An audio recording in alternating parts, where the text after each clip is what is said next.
Bienvenue à la dernière conférence donc, du cycle de conférences HMONP, donc de l'école d'archi de Saint-Étienne. Voilà, nous avons l'honneur donc ce soir d'accueillir Bernard Quirault. L'année dernière, à ta place, Bernard, il y avait Charles-Henri Tachon, voilà, qui avait fait une belle séance conclusive. Voilà, on avait parlé d'architecture.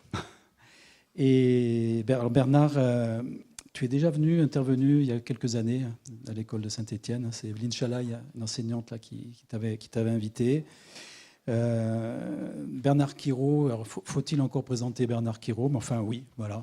Je m'y risquerai très rapidement. Donc pensionnaire de la Villa Médicis, équerre d'argent 2015 pour la maison de santé de Vézelay, nominé au Grand Prix national de l'architecture en 2018. Avec parallèlement donc, à ton activité, donc, ta production d'agence, la création d'une association, Avenir Radieux, donc tu nous en parleras, je pense, et du séminaire de PEM, donc c'est un séminaire annuel, je crois que c'est la 8e ou 9e édition. 9e édition, donc, qui va se dérouler en période estivale. Voilà, donc un architecte engagé dans son territoire et engagé donc, dans la qualité de l'architecture, pour faire simple. Alors, on va passer la parole directement à Bernard Quirault. Alors, juste pour, avant de te laisser la parole, les étudiants HMONP ont préparé donc quelques questionnaires. Voilà, j'espère que ça n'a pas été trop du harcèlement pour les échanges.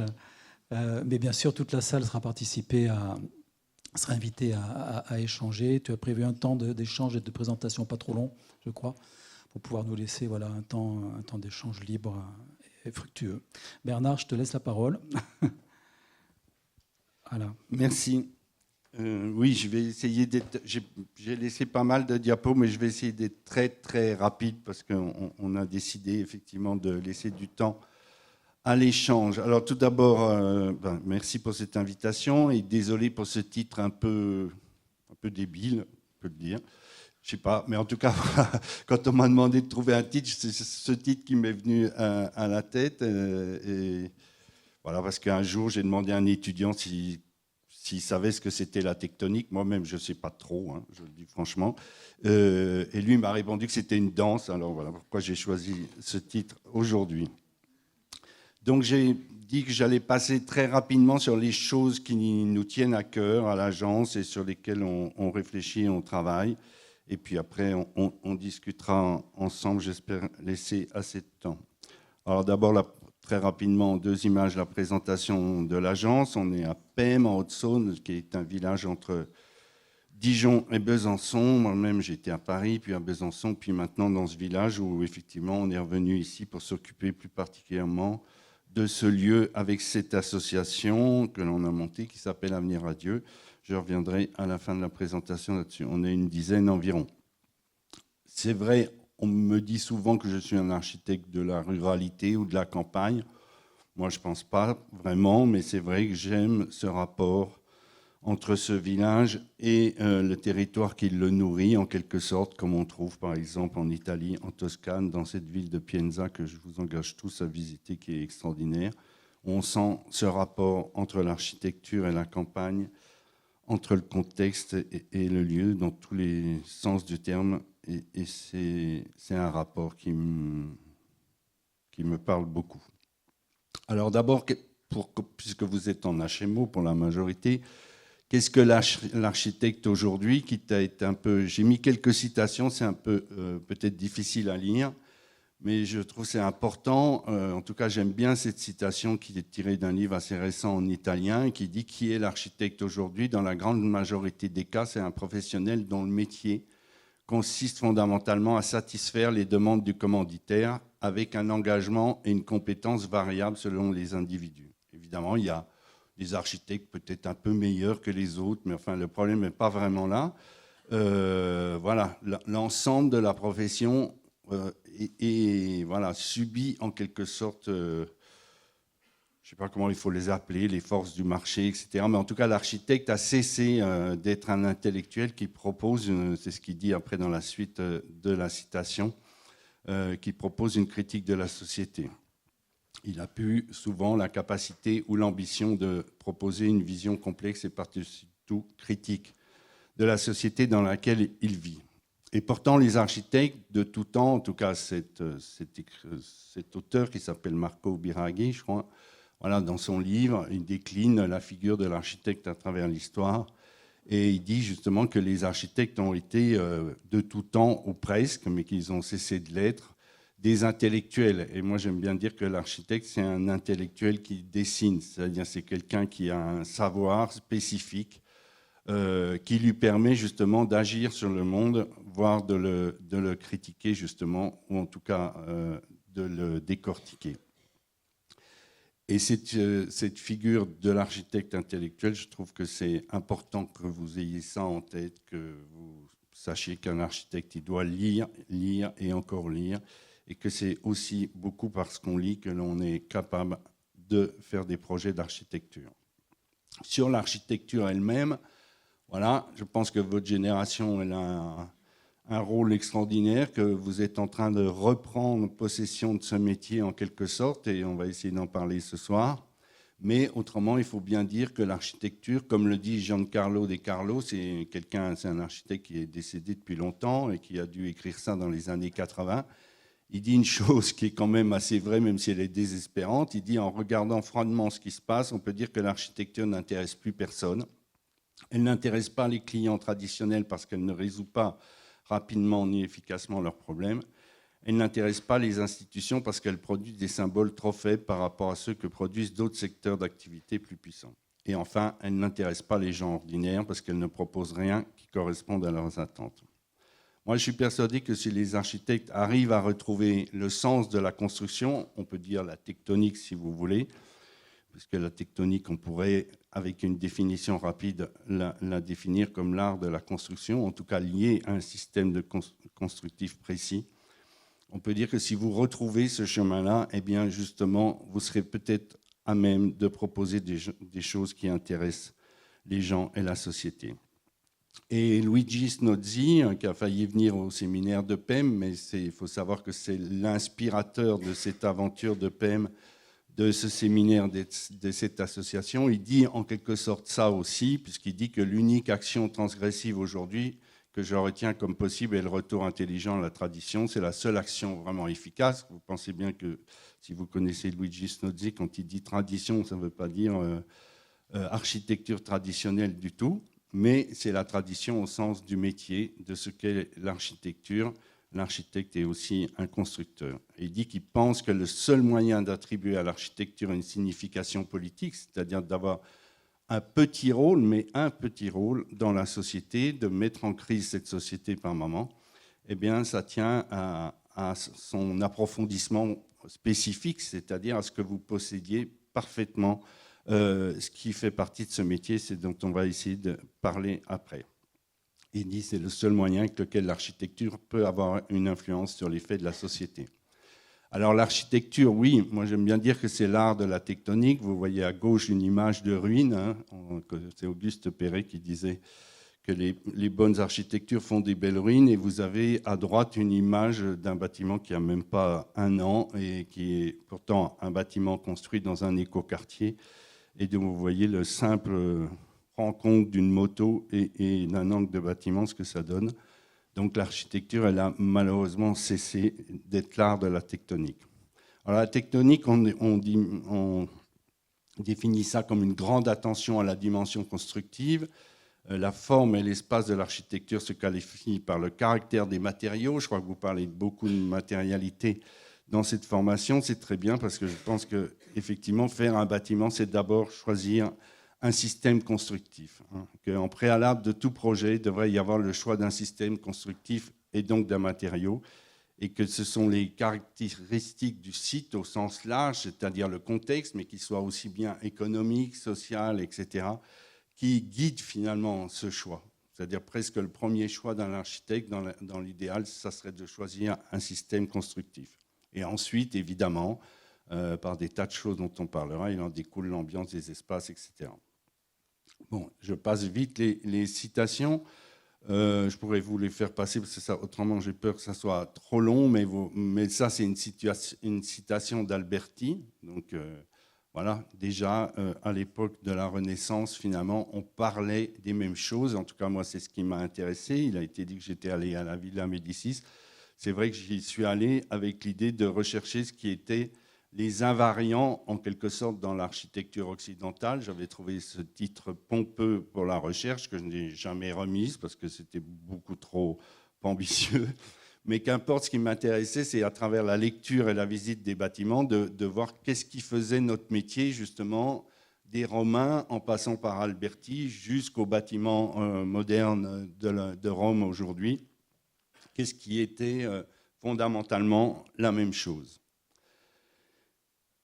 Alors, juste quelques préalables. Je pense que c'est important voilà, dans la vie d'un architecte d'avoir un enseignant. Moi, j'ai eu une chance extraordinaire de faire un enseignement continu avec toujours le même enseignant pendant 7 ans, qui était Henri Siriani. J'ai beaucoup appris. Aujourd'hui, je me suis sans doute éloigné de tout ça, mais voilà, j'en garde un souvenir extraordinaire et ça a été extrêmement formateur, et notamment parce qu'il m'a communiqué la passion du dessin. C'est donc important, vous êtes jeune, vous devez vous choisir des maîtres. Il n'y a pas de honte à copier des bâtiments. Vous voyez, tout à l'heure, je faisais un petit dessin sur mon carnet du bâtiment de Clément Vergely, qui est un ami et qui vient à tous les séminaires de PEM participer aux corrections. Le bâtiment qu'il a construit juste à côté d'ici, c'est un bâtiment qui est clairement inspiré d'un bâtiment de Zumthor, mais c'est vachement bien, quoi. Hein. C'est super, il ne faut pas avoir de problème à s'inspirer des bâtiments et des architectes quand ils sont bons.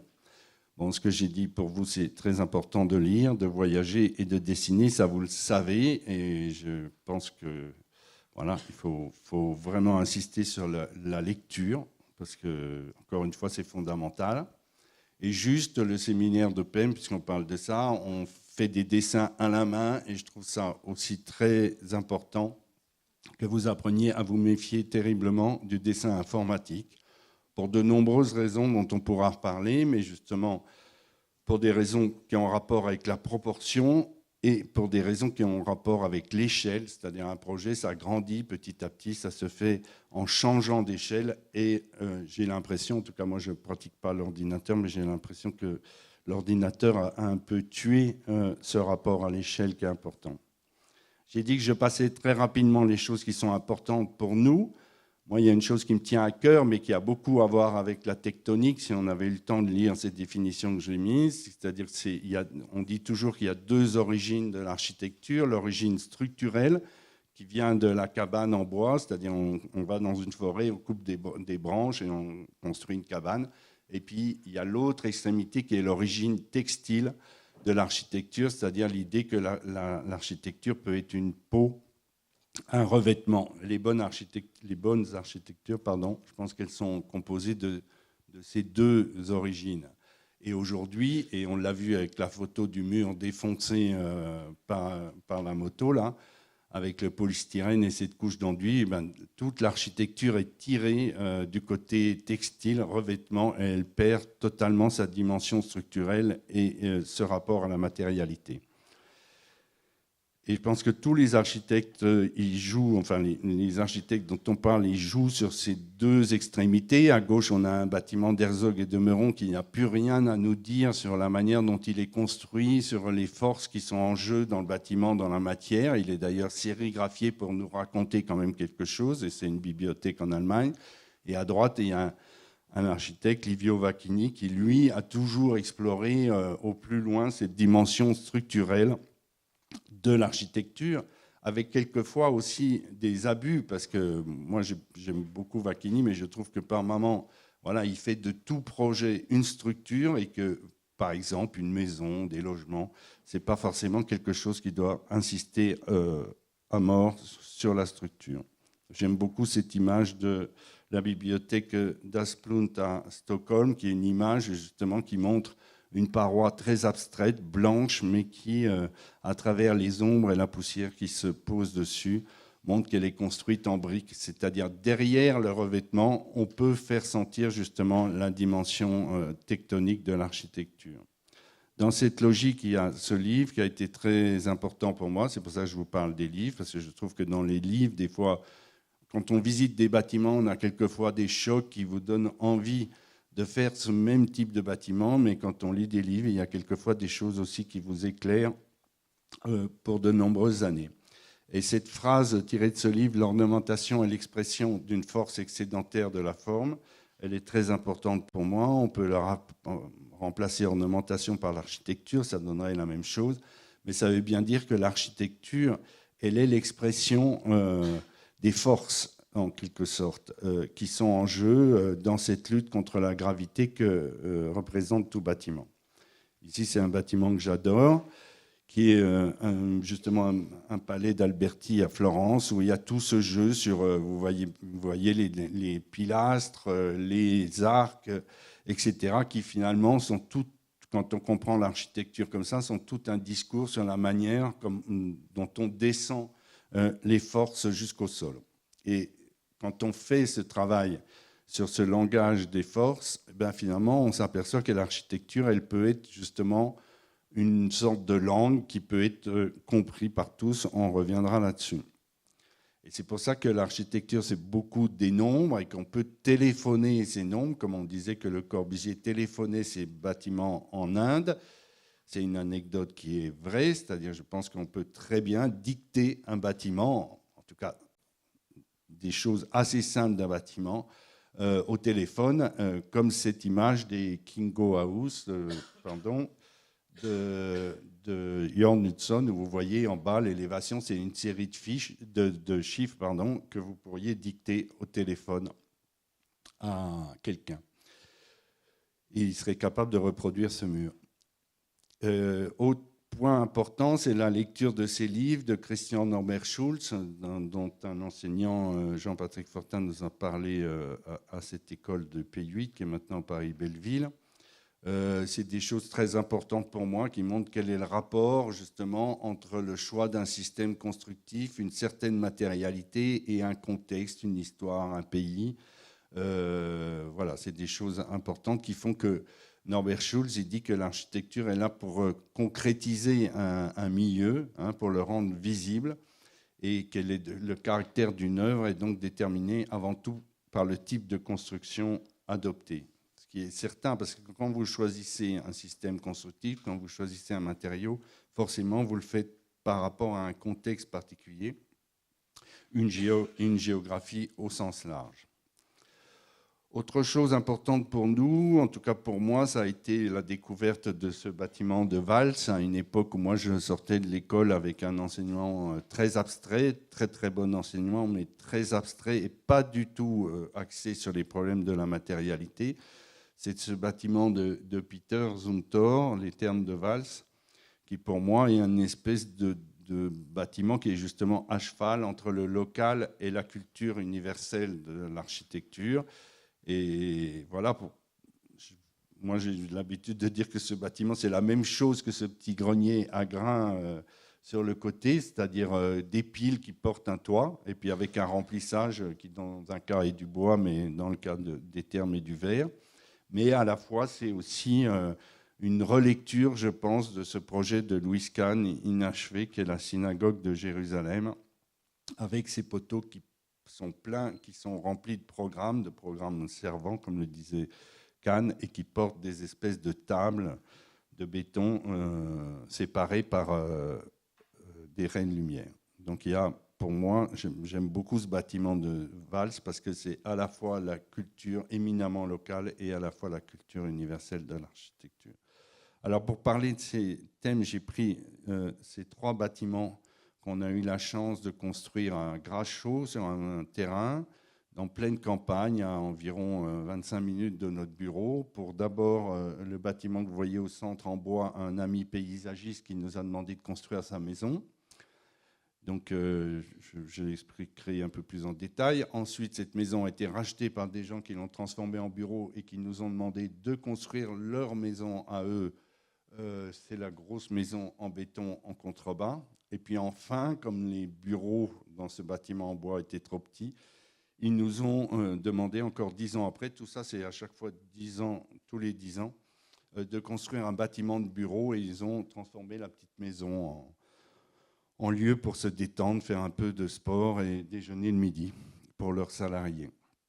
Donc ces 3 bâtiments, ils sont très différents et justement, ils traduisent un peu l'évolution de notre réflexion au cours de ces 20 années. Alors le premier, c'est plutôt comme une image. Ciriani disait qu'il y avait 2 manières de faire un projet. Je crois que c'est assez vrai. C'est soit vous avez une idée préconçue du projet et puis vous faites tout pour plier le bâtiment, la matière, etc. à cette image. Soit vous procédez par addition et vous partez d'une pièce et vous l'additionnez à une autre pièce, etc. Et ça rappelle aussi ce que dit Kahn sur la pièce. Et vous parvenez à un bâtiment. C'est pareil, je ne pense pas qu'il y ait... Si, hein, par exemple, les architectures proliférantes sont issues de la 2e famille, et puis peut-être ce bâtiment de la Philharmonie est issu de la 1re famille. Mais les bons bâtiments, à mon avis, sont entre les 2. En tout cas, le premier bâtiment, c'est comme une image.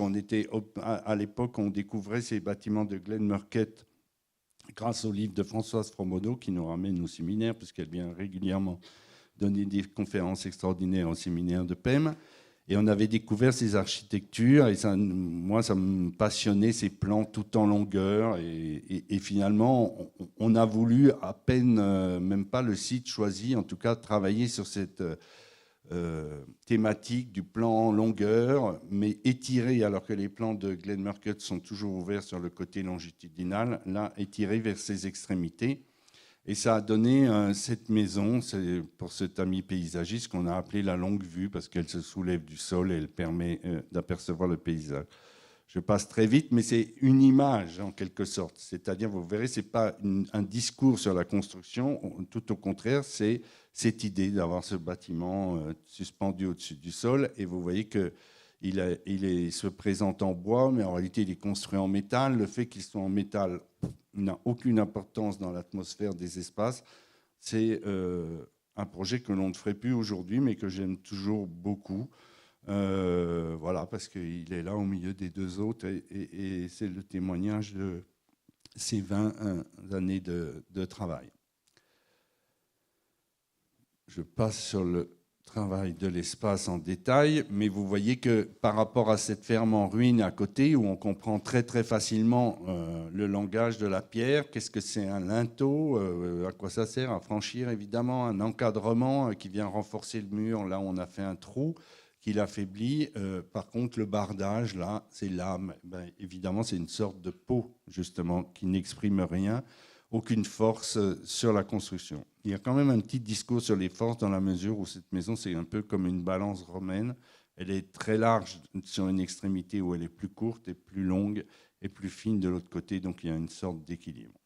C'est une époque où on faisait des bâtiments comme celui-ci dans la périphérie de Besançon, qui sont des bâtiments qu'effectivement on dessinait, mais sans savoir, si j'exagère un peu, sans savoir très bien au départ comment on allait les construire. Et c'est des bâtiments qui sont souvent un peu abstraits, même si là, il y a cette charpente. Le deuxième bâtiment, par contre, un peu comme Clément, il fait suite à la visite de cette chapelle de Zumthor et de ce bâtiment de Valerio Giatti qui est en Suisse.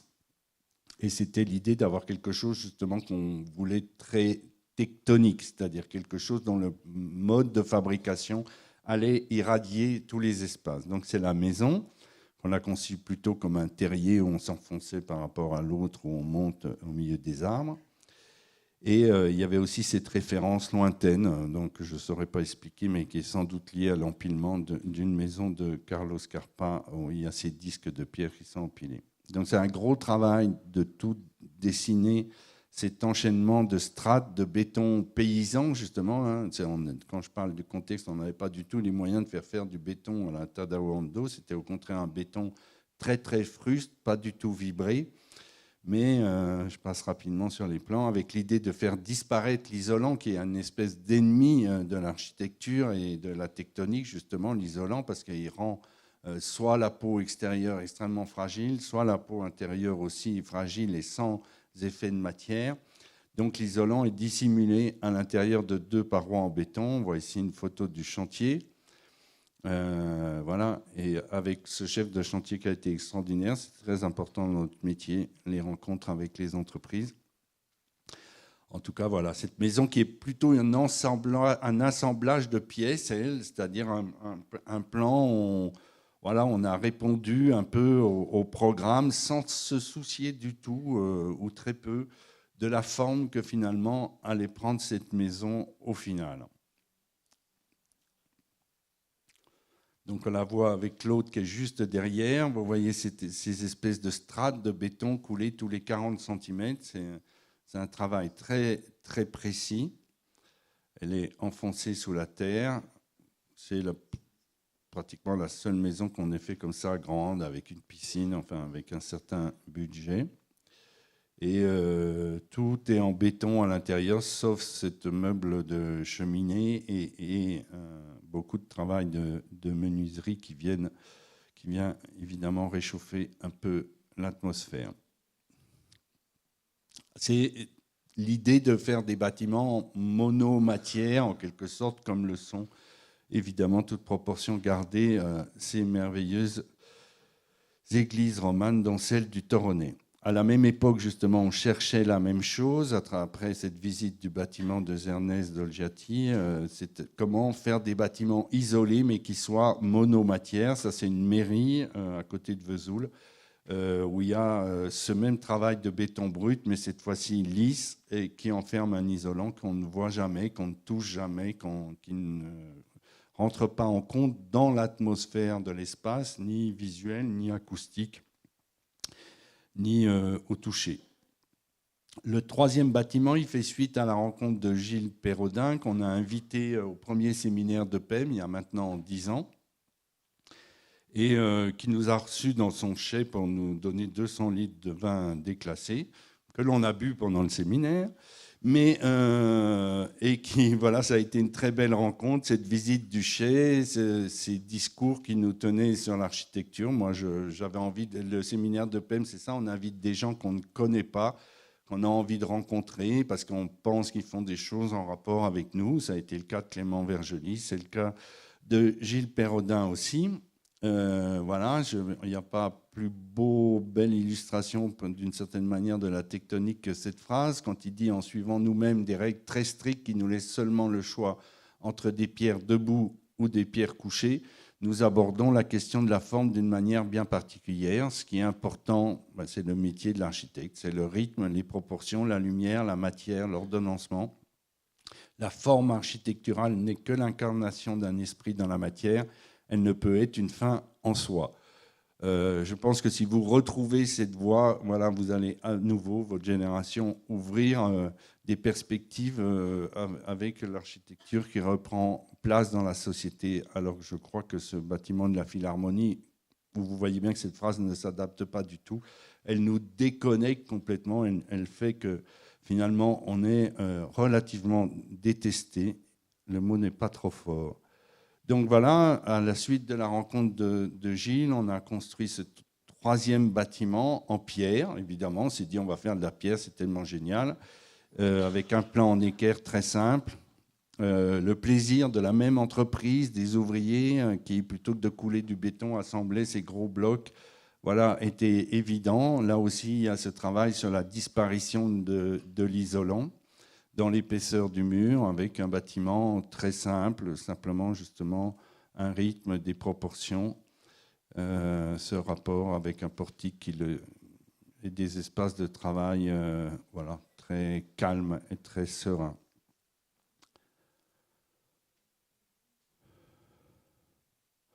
On poursuit ce travail sur la pierre d'une autre manière, vers Carcassonne, dans un tout petit projet avec des jeunes architectes qui s'appellent l'Atelier APA, qui ont travaillé au bureau, et on poursuit ce travail sur un petit ensemble de commerces, une petite place et un équipement culturel dans un bâtiment réhabilité.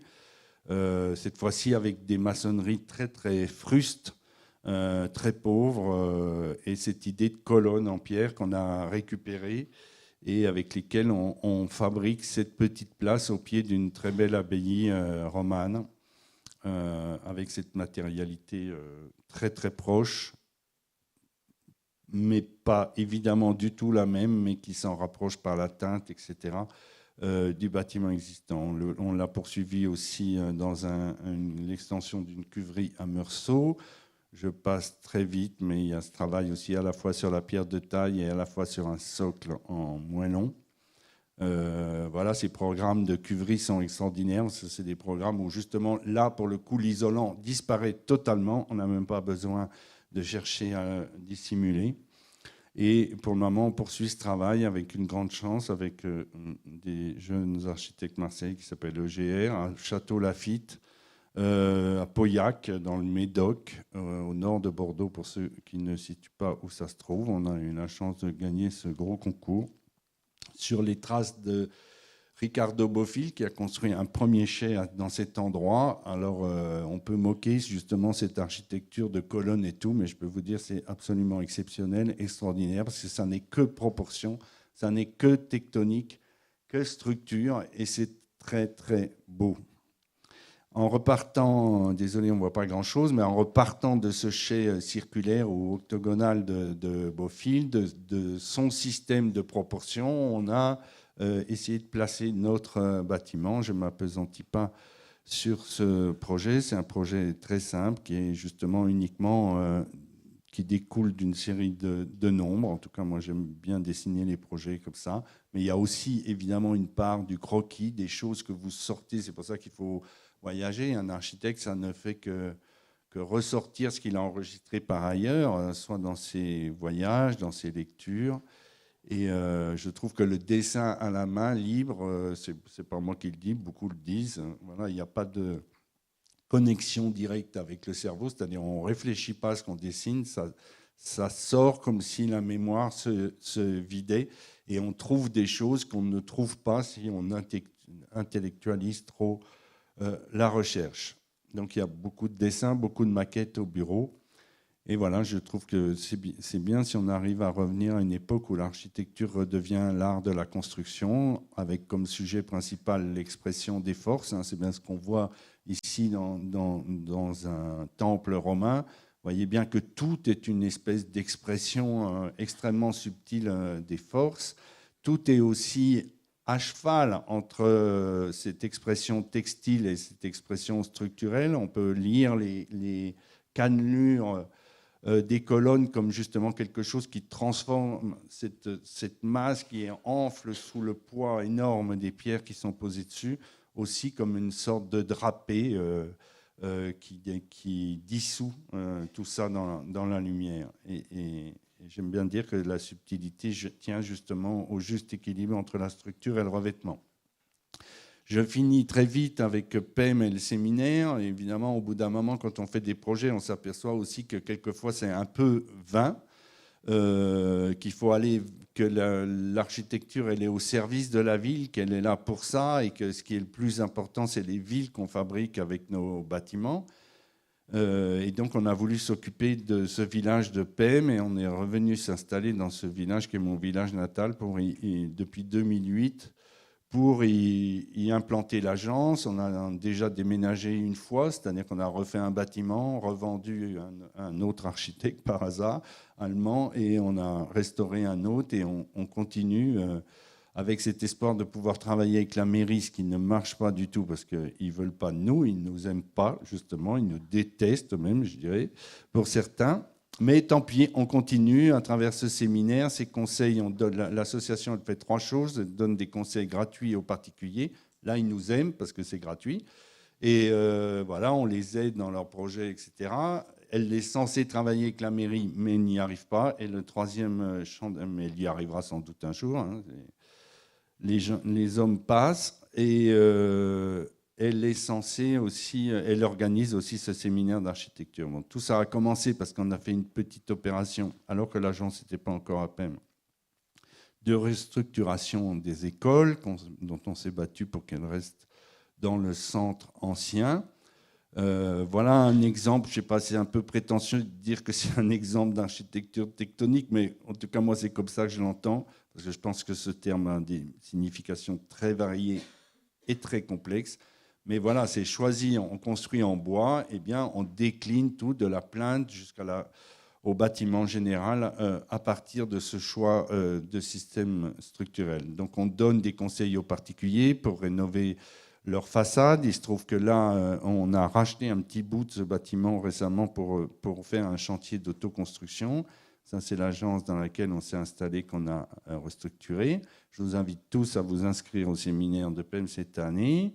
On n'a pas encore finalisé la liste des conférenciers. Il y a 5 conférences, il y a des fêtes, des cinémas, des expos, et on travaille à la main et on travaille sur ce village parce que justement, on pense que pour un jeune architecte, se confronter à cette matérialité spécifique du village de Pem, mais qui n'est pas que celle du village de Pem, c'est-à-dire ces maçonneries en pierre et ces toits en tuiles, c'est très formateur, même sur 15 jours.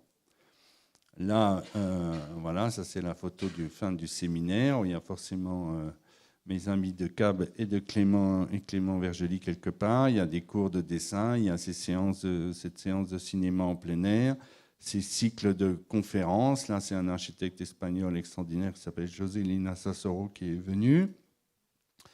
Et à la fin, ça se termine, certains ici connaissent cet événement, ça se termine par une sorte de débat public avec les habitants.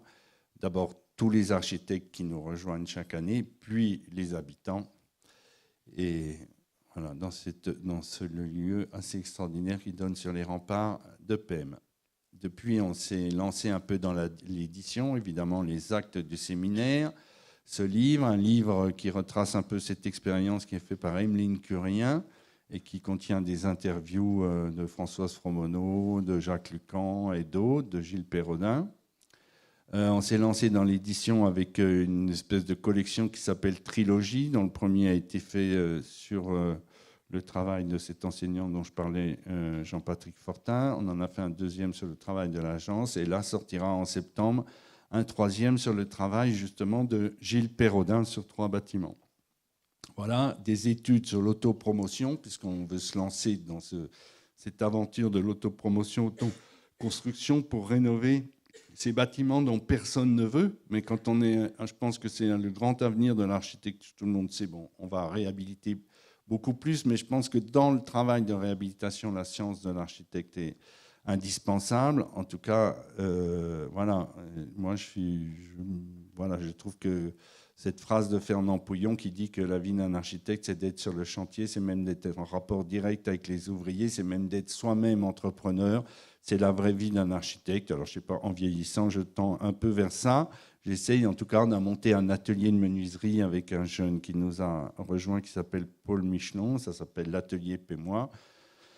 On essaye de faire de la menuiserie, on fabrique des meubles. Ici, c'est des tables et des bancs pour une petite cuverie qu'on a. Et puis, on s'est lancé dans l'autoconstruction en rénovant une maison avec un ami maçon, évidemment, qui nous apprend des choses aussi, parce qu'on est loin d'être capable de tout faire tout seul, mais on s'y emploie. Voilà, merci. Ça, c'est une dernière image d'Alberti, d'un lieu magique.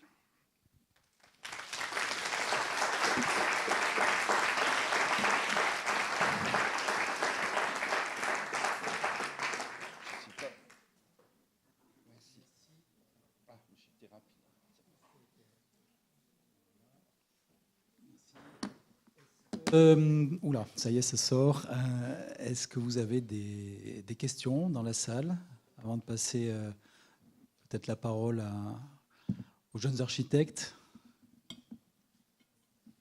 Pas de questions, ça va venir. Donc je vous laisse la parole.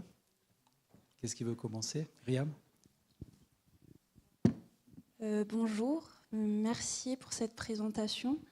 Peut-être pour commencer, une première question sur le thème de l'ancrage au territoire et aux cultures constructives locales.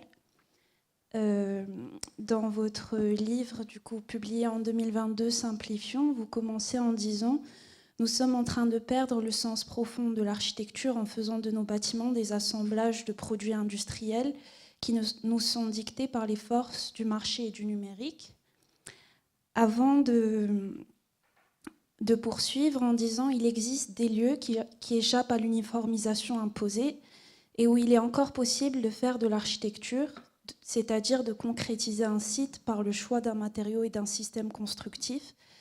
Du coup, ma question, c'est est-ce qu'il est possible pour un architecte d'exprimer la tectonique de la même manière partout où il s'installe ou est-ce qu'il y a des territoires qui le permettent plus que d'autres? Peut-être à cet égard, vous pouvez nous dire quelques mots sur ce qui a changé dans votre pratique de l'architecture quand vous avez quitté Paris pour vous installer à PEM. Donc, Bon, c'est un peu difficile de répondre, mais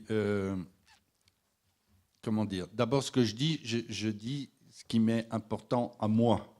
Je n'ai pas du tout de prétention à penser que voilà, toute l'architecture se résume de cette manière-là, parce que vous pouvez prendre le centre Pompidou, c'est un chef-d'œuvre de l'architecture, et c'est un bâtiment qui n'a d'une certaine manière rien à voir avec tout ce que j'ai pu raconter. Vous voyez, donc c'est pas, j'ai pas la prétention de dire que c'est ça qu'il faut faire, mais comment dire?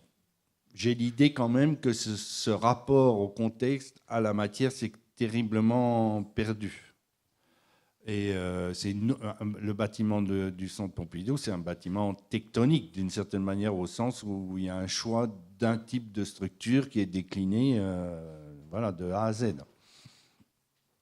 Mais ce qui est certain, c'est que, et ça c'est Gilles Perrodin qui le dit, que voilà, en France, le rapport au contexte, au savoir-faire locaux s'est perdu beaucoup sous la pression du lobby du béton armé. J'ai rien spécialement contre le béton armé. Vous avez vu qu'on faisait des bâtiments en béton armé aussi.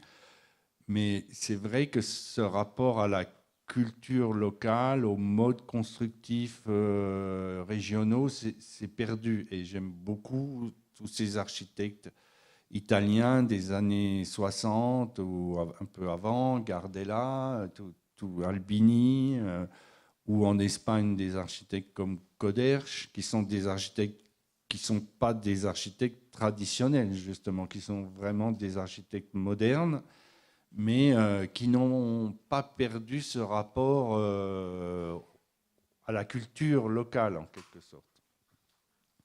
Alors après, pour rapprocher ça de mon parcours, je ne sais pas si je vais arriver à répondre à tous les points de votre question. En tout cas, le passage de Paris à cette région de Franche-Comté, c'est évident que c'est lié à ça. Moi, j'ai toujours aimé ce rapport. Je trouve que quand on construit, on avait fait une conférence avec mon ami Olivier Vichard et associé qui est malheureusement décédé. La première conférence qu'on a faite, ça s'appelait, je crois, la campagne espace du concret. Mais c'était pour dire que quand vous construisez dans la campagne, vous êtes forcément en rapport avec la matière, le relief, voilà, toute une géographie qui est très déterminante, alors que quand vous faites un bâtiment dans l'immensité de Marne-la-Vallée, c'est très difficile de trouver du répondant, quoi, hein. On est forcément poussé vers une espèce d'abstraction constructive, parce qu'on n'a pas grand-chose à quoi se raccrocher. Et c'est pour ça que cette expérience du séminaire de PEM, d'avoir 25 jeunes qui viennent, même si c'est très rapide, même si vous savez bien qu'on ne fait pas un projet en 15 jours, mais qui viennent se confronter à cette matérialité, je trouve que pour certains d'entre vous, et notamment pour ceux qui sont à Paris ou qui ont toujours vécu à Paris, c'est une expérience assez forte que d'être immergé dans ce contact avec la matière. Voilà, alors est-ce qu'il y a des endroits... Et puis c'est pas parce que j'aime cette région que je connais bien, la Franche-Comté, donc la Bourgogne, puisque maintenant nous sommes mariés avec la Bourgogne. Mais voilà, c'est pas pour ça que je pense qu'un architecte doit construire uniquement dans cette région, même si c'est évident qu'un architecte, voilà, il a intérêt à construire pas trop loin parce qu'il faut aller sur ses chantiers. Mais aller dans d'autres régions, comme vers Carcassonne ou comme ce bâtiment à Pauillac, c'est découvrir justement un autre contexte, une autre géographie, d'autres personnes, une autre économie. Et si on prend le temps de le faire, c'est passionnant aussi. Concernant le projet de la maison de santé à Wesley, il s'agit d'une réinterprétation de l'architecture vernaculaire pour moi, à part de son aspect tectonique, avec des matériaux géosourcés, biosourcés. et reformulé d'une manière contemporaine. Vous avez évoqué les matériaux imposés par l'industrie dans le processus de construction actuel. Autrefois, on utilisait des matériaux comme la pierre et le bois, comme vous avez montré, disponibles sur place. Cependant, avec la modernité, ces matériaux sont souvent considérés comme sales et le signe de pauvreté. Aujourd'hui, leur artisanat est parfois négligé et devenu très coûteux. Et en tant qu'architecte, comment on peut inciter et sensibiliser les maîtres d'ouvrage à travailler davantage avec ces matériaux disponibles sur place, on peut dire? Écoutez, je ne sais pas. En tout cas, ce qui est sûr, c'est que quand on a, par exemple, choisi ces matériaux à Vézelay, c'était avec l'idée que c'était une manière justement de concrétiser ce site. Ce n'était pas avec une obsession de matériaux biosourcés, etc. Mais voilà, ça rejoint ces préoccupations-là aussi. Il y a beaucoup d'abus, je trouve, dans la manière dont on parle du rapport de l'architecture et des préoccupations environnementales qui sont légitimes aujourd'hui. Voilà, ce qui est sûr, c'est que faire de l'architecture avec des matériaux naturels, ben, c'est quelque chose voilà, qui a une sorte d'évidence. Je ne sais pas bien parler de ça, mais il y a ce moine là, qui s'appelle Hans van der Laan, hein, qui parle de ça très très bien. C'est-à-dire comment voilà, construire avec les matériaux qu'on a issus de la terre sur laquelle on marche, comment ça donne à l'architecture une force et une sorte de spiritualité incroyable. Donc c'est certain que construire avec de la pierre, oui, maintenant je prends plus de plaisir à construire avec de la pierre qu'à construire en béton. Même si ce béton avec ses strates, c'était une manière finalement très très artisanale de faire du béton, hein, c'est pour ça qu'on l'appelait béton paysan, et qui avait ce rapport avec l'erreur, avec la trace du travail de l'homme qui était très plaisant. Voilà, alors est-ce que vous voyez bien que derrière tout ça, l'architecture, c'est de l'économie, comme vous l'avez souligné, en disant, vous dites à la fois c'est des matériaux qu'on considère sales, pauvres, et à la fois c'est cher. Mais nous, on fait de l'économie au sens, et ça je vous engage à le faire, vous savez que les architectes, ils ont laissé partir tout un champ de compétences vers des bureaux d'études, des intervenants extérieurs, que tout s'est complexifié de manière terrible, qui fait que voilà, vous animez une équipe qui est composée d'un acousticien, d'un économiste, d'un spécialiste de l'environnement, et ça devient un enfer de gérer des projets comme ça. Et je pense qu'il faut que les architectes se réapproprient certains de ces métiers jusqu'à un certain point de complexité. Évidemment, faire une salle de concert, justement comme la Philharmonie de Paris, vous ne pouvez pas la concevoir, l'acoustique, vous. Mais l'acoustique d'une salle de classe, vous êtes capable de le faire sans trop de problèmes, hein, c'est très simple. Et l'économie, qui est pour moi intimement liée à l'architecture, parce que chaque trait qu'on trace, voilà, il a un coût. C'est très important que les architectes se le réapproprient et fassent l'économie de leurs bâtiments, les descriptifs et les estimations eux-mêmes. En tout cas, c'est ce qu'on essaye de faire et c'est à la fois très emmerdant et à la fois c'est très bien. C'est un vrai plaisir de décrire soi-même avec cette attention de se dire, voilà, ben finalement, je décris ce bâtiment pour l'entreprise, donc je décris les matériaux, les caractéristiques qu'il doit avoir, je lui décris comment on les assemble et comment, à la fin, justement, on va fabriquer ensemble ce bâtiment.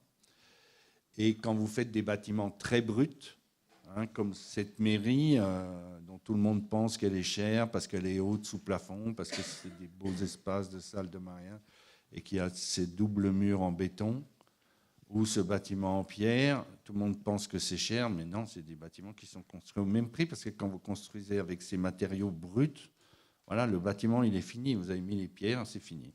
Terminé. Et comment vous avez convaincu les clients de construire en pierre? En pierre, les clients, là, en l'occurrence, ils n'ont pas trop discuté, ils sont laissés faire. Quand on voit l'évolution des maisons Oui, mais c'est pas les trois. Mais oui, c'est une grosse évolution entre les trois maisons. Mais non, pierre, ce chèque qu'on fait à Pauillac, il va être entièrement en pierre de taille. Non, c'est pas. En tout cas, ça n'a jamais été une difficulté. Je pense que toutes là, où pour le coup, les problématiques environnementales peuvent nous aider. Beaucoup, c'est par rapport aux clients. C'est évident que de démontrer aux clients que vous construisez avec des matériaux naturels qui, a priori, sont sains, n'émettent pas de saloperies comme les PVC, etc. Voilà, c'est un discours qui prend dans la société, ça c'est sûr. J'ai pas noté la citation exacte, mais vous avez dit que pour le logement, ce n'était peut-être pas nécessaire d'insister sur l'expression de la structure. Et j'avais envie de savoir pourquoi. Parce que si on veut que ce jeu des forces soit un moyen de se reconnecter avec le commun des mortels, comme vous nous l'aviez écrit dans le mail que vous nous aviez envoyé, au final, le logement, c'est aussi notre première peau architecturale. Et est-ce qu'il ne faudrait pas justement aussi commencer par là? Eh bien, c'est une très bonne question, mais un peu compliquée. En tout cas, quand je dis que les livres sont importants, c'est vrai que moi, je ne fais des projets que par rapport aux livres que je lis ou les architectures que je visite. Et il y a un livre qui m'a beaucoup marqué, qui est ce livre qui est difficile à lire, mais que je vous conseille de lire. Et puis vous allez le lire une première fois, vous n'en comprendrez que 5%, la deuxième fois, vous en comprendrez 20%, la troisième fois 50%, mais on s'en fout, c'est bien. Ça s'appelle L'architecture de la ville d'Aldo Rossi. En tout cas, la démonstration est assez claire sur le fait que la ville, elle est constituée justement de ce qu'il appelle le tissu, hein, et ça fait bien référence à ces propos que j'ai tenus sur les deux origines de l'architecture. Le tissu urbain, hein, c'est encore comme ça qu'on l'appelle couramment dans un texte, et qui est le fond de la ville sur lequel se détachent les monuments, voilà, qui sont, lui il les appelle les éléments singuliers. Et je trouve que c'est très, quand vous rattachez ça à cette histoire des deux origines de l'architecture, c'est très vrai. C'est-à-dire que le monument, lui, il a apporté un discours sur la structure. C'est d'ailleurs, il suffit de vous promener dans Saint-Étienne pour voir que c'est le discours que porte la mairie, les églises, etc. Et que le logement, c'est souvent un fond sur lequel et que le logement doit être en quelque sorte banal et doit être un fond, et que cette hiérarchie, en tout cas ce contraste entre ce qui est le fond de la ville et ce que sont les monuments, c'est quelque chose qu'on peut considérer comme fondamental et comme intrinsèquement lié à ce qu'est une ville. En tout cas, vous voyez bien qu'à l'époque moderne, et moi-même le premier avec l'enseignement que j'ai reçu, on était tous obsédés par foutre la ville historique par terre et à inventer une nouvelle ville ouverte, voilà, sur les pas de Le Corbusier, parce que c'était notre culture, mais on voit bien que ça n'a pas marché, quoi, hein, que finalement la ville, depuis la Grèce jusqu'à maintenant, voilà, c'est une chose faite de ces éléments immuables du tissu des logements.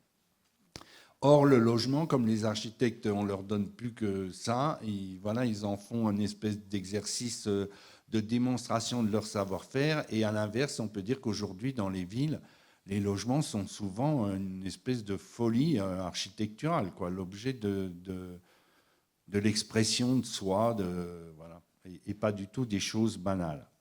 Maintenant, quand on dit que ça a plutôt référence au côté textile et que ça doit être assez banal, simple, juste, bien proportionné, c'est pas parce qu'un bâtiment est enduit, par exemple, qu'il ne peut pas nous parler de sa structure et de ce discours sur les forces, vous voyez ?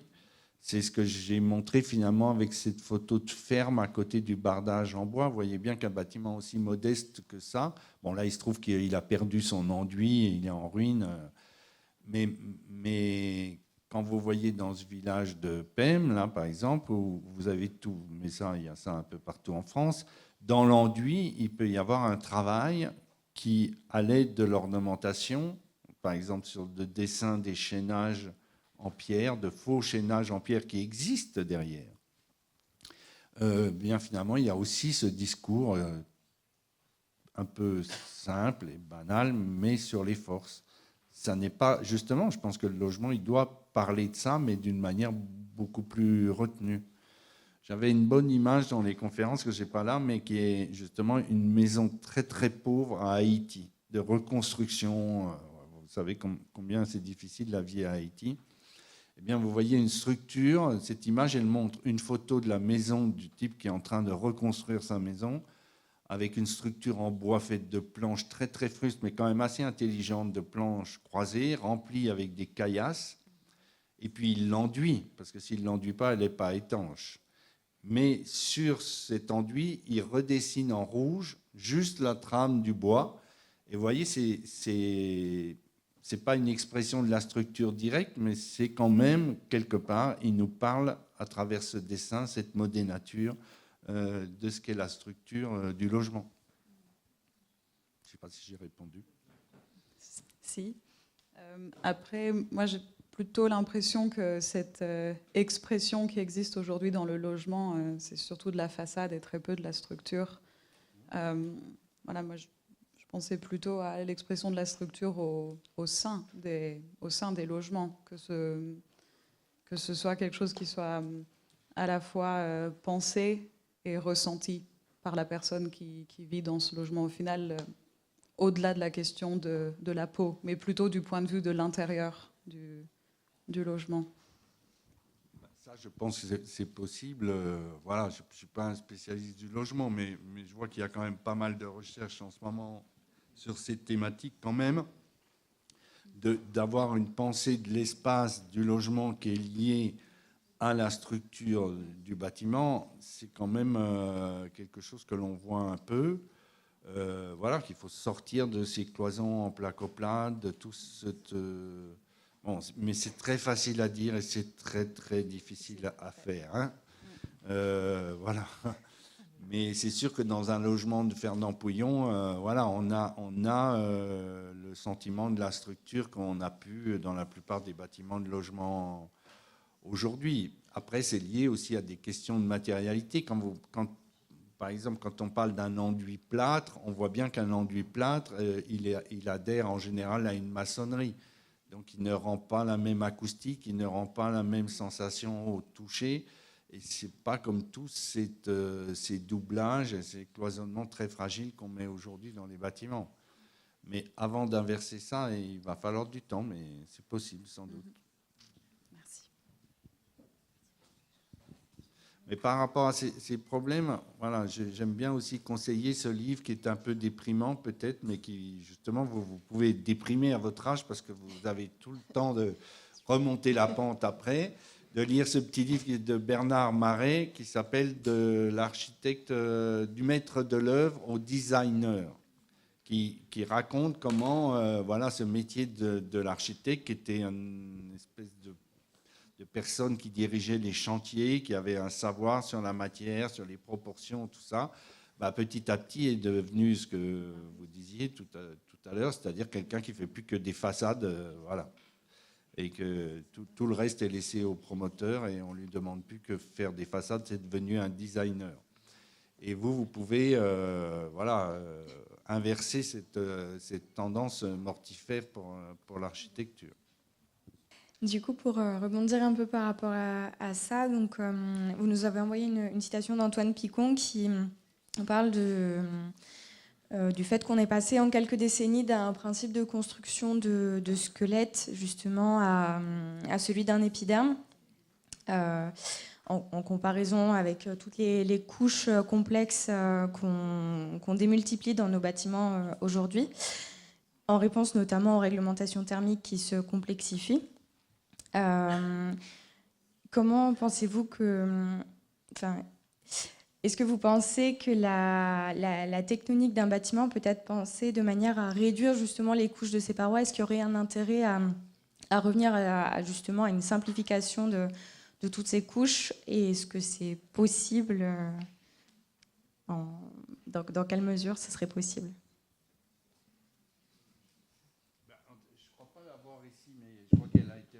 elle a été enlevée, c'est dommage parce que j'avais une autre image qui traînait à la fin qui superpose un dessin de ce qu'était un bâtiment dans les années, disons, 50.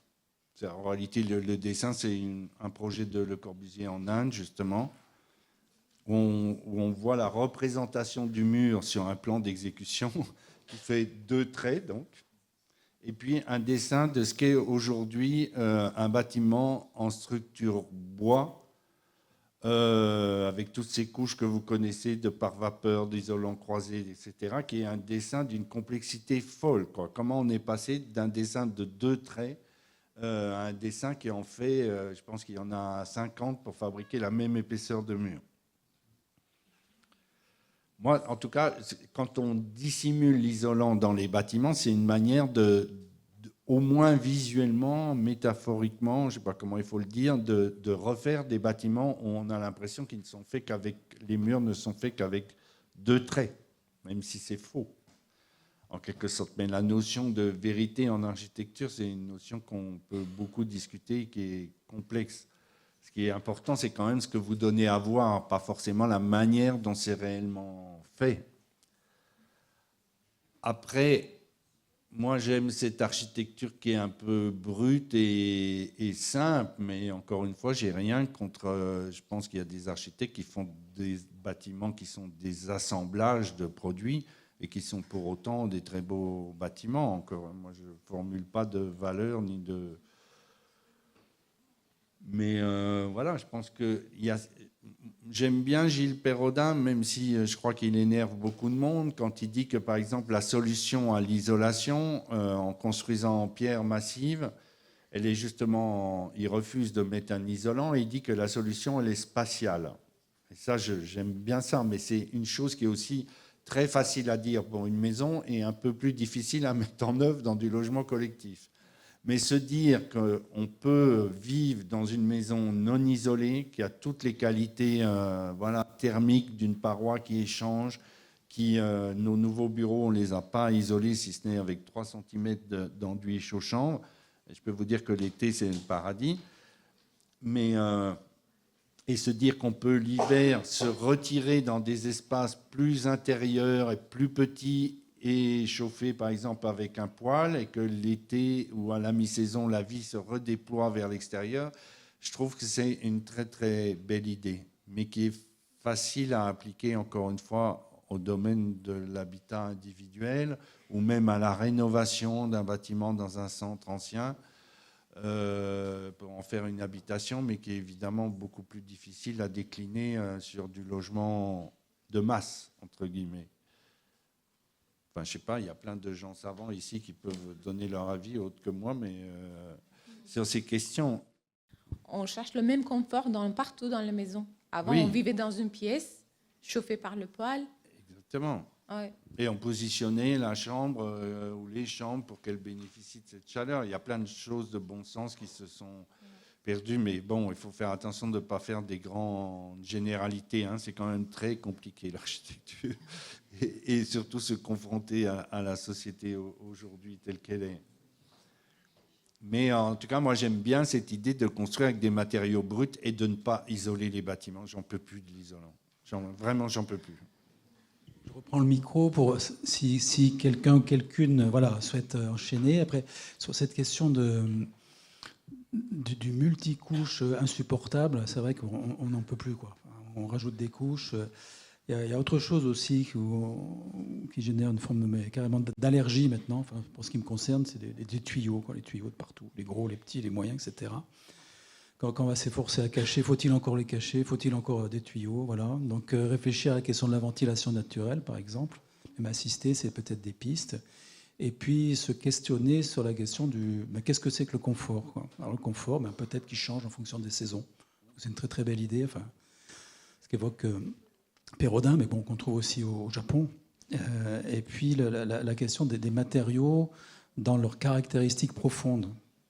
Alors il y a les termes, voilà, je ne suis pas thermicien, mais enfin l'effusivité, la diffusivité, le fait qu'on peut avoir une sensation de confort différente quand on touche du bois, par exemple, la sensation est différente quand on touche du carrelage. C'est pas un hasard si dans les pays nordiques, on va retrouver des salles de bain, là on est à poil, qui vont être plutôt travaillées avec du bois, par exemple, et dans des pays chauds, avec des matériaux à forte diffusivité, qui vont pomper vos calories, qui vont rafraîchir. Voilà. Je pense qu'il y a tout un savoir-faire, clairement oublié, mis de côté, pas abordé, qui ne rentre pas dans les caractéristiques réglementaires et normatives de la construction actuellement. Ça ne rentre pas. Cette notion-là ne rentre pas. La question de la respiration des murs aussi.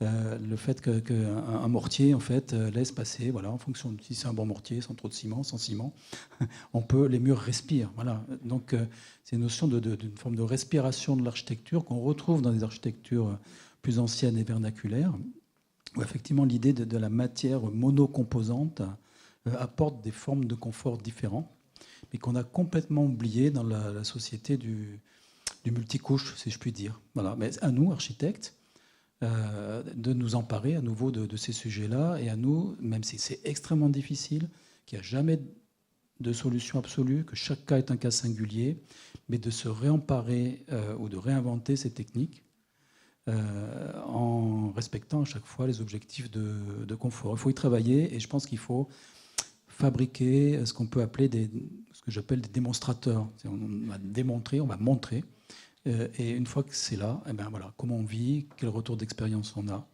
Et il faut, voilà, je pense que ça... Il ne faut pas perdre espoir, hein, au contraire, hein, il faut fabriquer. Au contraire, il ne faut pas perdre espoir du tout, parce que je pense que vous êtes vraiment dans une bonne position.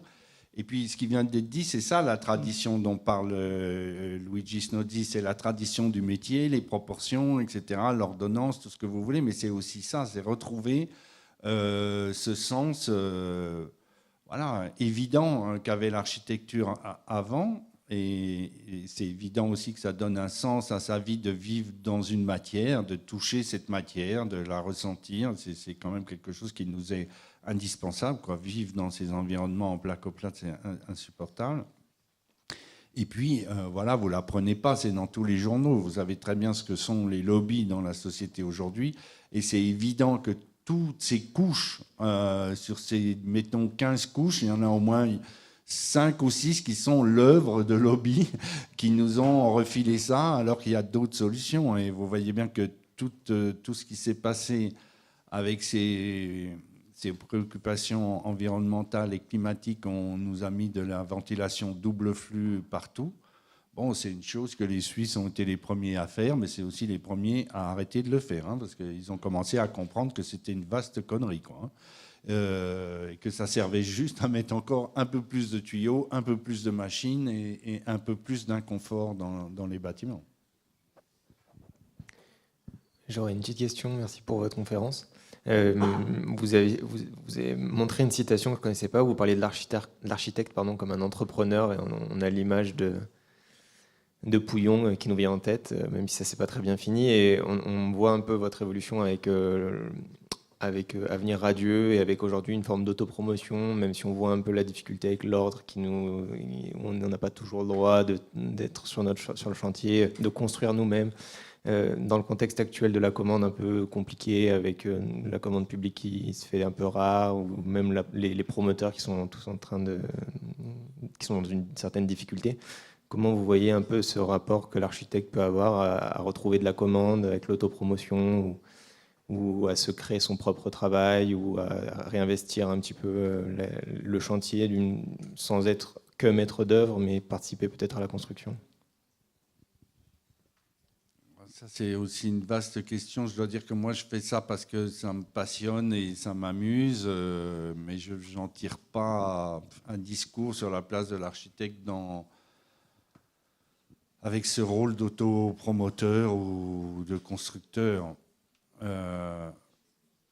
y a une chose que je voudrais dire qui est importante, c'est qu'il ne faut pas rester, attaché à tous ces trucs, l'environnement, l'autoconstruction. Enfin, moi, ce qui m'intéresse et ce qui me motive, c'est l'architecture, hein.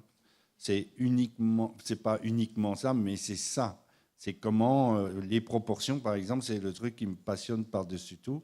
Et je ne peux pas faire un bâtiment sans travailler ces proportions, Donc c'est vraiment l'architecture, ce rapport à la culture architecturale qui me passionne, c'est-à-dire même faire des bâtiments à la manière de, Je trouve que c'est... Alors après, il y a toutes ces problématiques. Ce que j'aime bien dans l'autoconstruction, c'est qu'on fait les choses soi-même. D'abord, c'est bien pour un jeune architecte et même pour un plus vieux de se coltiner à ça, hein, parce que diriger des entreprises, c'est quand même être capable de leur parler. Et il faut savoir de quoi on parle. C'est aussi, d'une certaine manière, de quitter un peu par moment le dessin, c'est-à-dire qu'on dessine moins, on fabrique les choses telles qu'on les imagine directement. Il y a moins cette transition du dessin qui est devenue très, très... J'adore le dessin, mais je veux dire, c'est devenu très, très lourd, ce dessin informatique, cette manière de communiquer avec les entreprises, de tout faire valider. C'est très lourd aussi. Donc là, on s'abstrait de ça, on fabrique soi-même les choses directement. Des fois, on n'a même pas le temps de les dessiner, et en général, c'est pas très bon non plus. Mais je ne pense pas que l'architecte va retrouver une autre position par l'autoconstruction. Qu'il soit plus proche de la matière et des entreprises, oui, ça c'est indispensable. Tout à l'heure, vous avez dit... J'ai oublié ma question. En fait, je viens de Turquie et je fais mon projet de fin d'études sur une région vers le sud-ouest de la Turquie où il y a l'architecture vernaculaire qui répondait à tout dans le confort, dans la vie sociale et dans l'économie de région. Du coup, j'ai décortiqué cette architecture vernaculaire et j'ai proposé une nouvelle architecture pour créer la ville, parce que dans la ville, les promoteurs ils sont très dominants et ils adoptent l'architecture de l'Europe, architecture internationale, qui n'est pas du tout adéquate pour cette région. Du coup, c'est très démotivant pour trouver des solutions, pour faire des efforts dans cette région. En plus, aussi, ici, à l'agence, on travaille avec des promoteurs.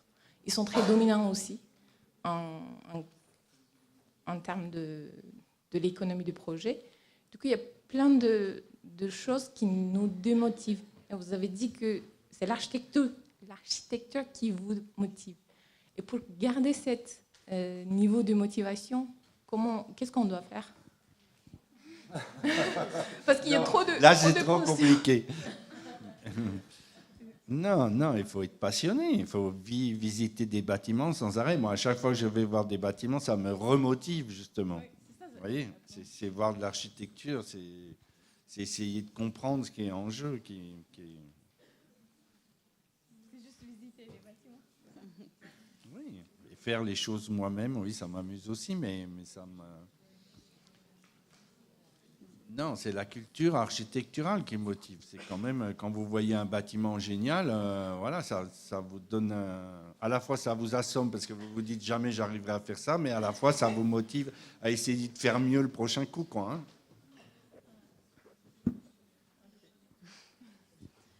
hein. Comment on travaille avec un système de proportions? Est-ce que c'est des proportions... Vous partez de mesures, vous les avez construites et en les regardant finies, on comprend que ces proportions étaient justes. Vous avez cité le nombre d'or, mais j'imagine que ce n'est pas du tout la seule équation dont vous vous servez pour vous servir de proportions dans la conception. Parce qu'il me semble que dans certains plans de la Renaissance, il n'y avait pas encore le centimètre, on utilisait des proportions pour dessiner les plans. On disait telle pièce... 3 fois la largeur, la longueur, la longueur est 3 fois la largeur, etc. Est-ce que ça, c'est quelque chose que vous utilisez de manière aussi abstraite quand vous parlez de proportions? Déjà, sur cette histoire de ces 3 fois la largeur, par exemple, c'est Palladio qui dit pour faire une salle, il faut, je ne sais pas quoi, qu'elle est en hauteur 2 fois sa largeur. Enfin, je dis n'importe quoi, je ne me rappelle plus de la phrase exactement. Mais en tout cas, ça c'est sûr que la proportion dans ce sens-là, c'est quelque chose qui s'est perdu. C'est-à-dire de se dire, on proportionne un espace en fonction de sa surface. Et justement, grâce à ça, on voit bien dedans, parce que s'il est plus haut, parce qu'il est plus grand, on amène de la lumière plus facilement au fond et on respire mieux, parce que forcément, il y a un plus grand volume. Tout ça, c'est des choses innées. Aujourd'hui, quand vous lisez un programme de collège ou d'école, tous les espaces ont la même hauteur. Voilà, c'est des sempiternels 2,80 m, 3 mètres de haut. Or, l'architecture, elle n'a jamais été fabriquée comme ça. L'homme avait, de manière innée, senti le fait qu'il fallait donner une hauteur plus grande à des espaces plus grands. Après, sur l'histoire du nombre d'or, moi, c'est vrai que j'utilise ça parce que j'aime bien dire qu'un plan, vous voyez, par exemple, le plan de cette maison en béton, j'exagère un peu, mais il a été assez facile à faire. Le bâtiment en pierre, en angle, il a été très compliqué, très très long à faire, alors que c'est très simple, c'est juste une équerre, mais parce que c'est juste une histoire de proportion. Et un plan, c'est un peu comme un tableau. Quand vous voyez un tableau de Piero de la Francesca, voilà, vous trouvez ça extraordinaire, c'est souvent parce qu'il est composé, justement proportionné, divisé à tel endroit, etc., même si vous ne savez pas l'expliquer. Et un beau plan d'architecture, c'est comme un tableau, c'est-à-dire vous vous apercevez que, waouh, si vous mettez le plan de la Fischer House de Louis Kahn, que c'est 2 carrés qui sont... Vous regardez ce plan, vous pouvez le mettre devant, dans votre chambre à coucher, le regarder chaque soir avant de vous endormir. Voilà, c'est une œuvre d'art, ce plan. Et c'est très scientifique, hein. C'est justement fait à base de tracés régulateurs et de jeux de proportions très, très précis. Donc je pense que les proportions, c'est ça, c'est ce qui donne à un moment donné la juste place aux choses. Et moi, c'est vrai que j'utilise le nombre d'or. Si c'est un terrain abstrait, je fais des séries, je peux même prendre le modulor de Le Corbusier, vous savez, avec les 2 séries de nombre d'or. Et par contre, si c'est comme dans un terrain, en général c'est toujours le cas, dans un contexte, par exemple, comme celui de ce chai avec le bâtiment de Ricardo Bofill, je repars de ces dimensions et je fabrique des séries de chiffres qui font qu'à partir de cette dimension première, de cet élément auquel je suis confronté, je fabrique tout le bâtiment. Et ça, c'est très agréable parce que ça devient une sorte d'automatisme. Vous voyez, un architecte qui dessine sur son ordinateur, je vois, il est toujours en train de se dire ça fait 1,20 m, ça fait 1,40 m. Quand vous travaillez comme ça, vous ne vous posez pas la question ça fait 1,20 m ou 1,40 m. Si dans votre série de chiffres, c'est 1,35 m, ça sera 1,35 m. Et alors, ça aussi, c'est facile à dire parce que souvent, quand le projet avance, ces prémices qui ont été données avec ces tracés de proportion, ils se perdent en partie. Mais ce n'est pas grave, ils sont quand même là pour souder le projet, en faire une totalité où tous les éléments sont liés entre eux par cette magie des nombres. Ça, je crois que c'est assez vrai. C'est des choses qui ont un peu disparu des écoles. Mais quand on voit comment, aux autres époques de l'histoire, ça a été important, les proportions, je pense que c'est vraiment quelque chose de fondamental pour dessiner un bâtiment.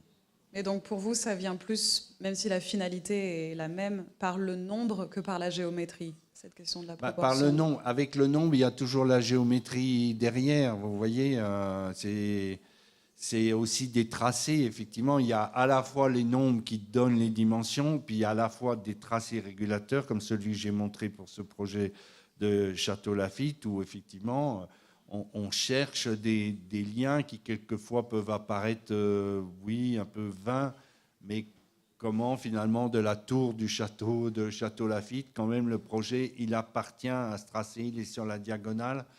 Alors quand vous voyez le site, vous êtes dans un truc vallonné, donc vous voyez jamais en réalité la tour en rapport avec cet angle du bâtiment.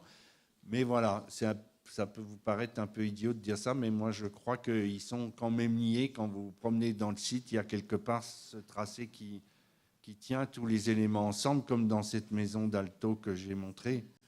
Quand vous êtes dans le sauna, vous appartenez à la cuisine, que vous le vouliez ou non quelque part. C'est un peu ésotérique, hein, le nombre d'or et tout ça, mais moi j'y crois. Merci pour votre conférence. On vous avait envoyé par mail une question, la seule que vous pouviez préparer, que nous avons l'habitude de poser aux conférenciers de ce cycle HMONP, à savoir qu'est-ce que vous auriez aimé savoir avant de vous lancer. Alors, il se trouve que j'ai complètement oublié justement qu'on allait me poser cette question et donc de la préparer. C'est un peu... Qu'est-ce que j'aurais aimé savoir avant de commencer à faire de l'architecture? Non, mais je vais encore avoir une réponse négative. C'est pas pour vous désespérer. Non, mais Mais toutes franchement, les il y a un acc- truc que je supporte plus. Si on m'avait dit que pour faire de l'architecture, il fallait recevoir tant de mails et faire tant d'informatique, j'aurais pas fait l'architecture. Mais voilà, c'est l'enfer. Le monde numérique, je trouve que c'est un enfer. Et ça irradie particulièrement notre métier. Bon, moi, je me suis jamais mis au dessin informatique, mais tous ces gens qui travaillaient avec moi, voilà, Caïs, que certains connaissent ici, qui vient de cette école, je veux dire, quand je les vois, bon, lui, c'est un type, par exemple, c'est un jeune qui travaille à l'agence, qui a un plaisir incroyable à dessiner, mais heureusement qu'il garde de ça, parce qu'il dessine à la main sans arrêt. Mais ceux qui passent leur vie devant un ordinateur, alors qu'avant la vie d'un architecte, c'était fabriquer des maquettes et sur une planche à dessin, discuter, parce que celui qui venait voir votre planche à dessin, et voilà, il pouvait discuter. Dans un ordinateur, on ne voit rien, quoi. C'est la mort. J'aurais bien aimé savoir que ça allait tourner comme ça, quoi. Mais bon, j'aurais quand même fait de l'architecture, c'est pas vrai. Mais je sais pas, oui, c'est ce que je retiens du monde d'aujourd'hui, de ce rapport très complexe, quoi, hein, qu'introduit l'informatique. Je pense que c'est comme les lobbies du bâtiment, c'est un instrument d'oppression, hein, le monde numérique. Il ne faut pas le voir comme, bien sûr que ça ouvre des facilités, mais c'est certain que c'est aussi une manière d'opprimer les gens, hein, que de les mettre derrière un ordinateur et d'être là à saisir des trucs sans arrêt, sans arrêt. Je sais pas.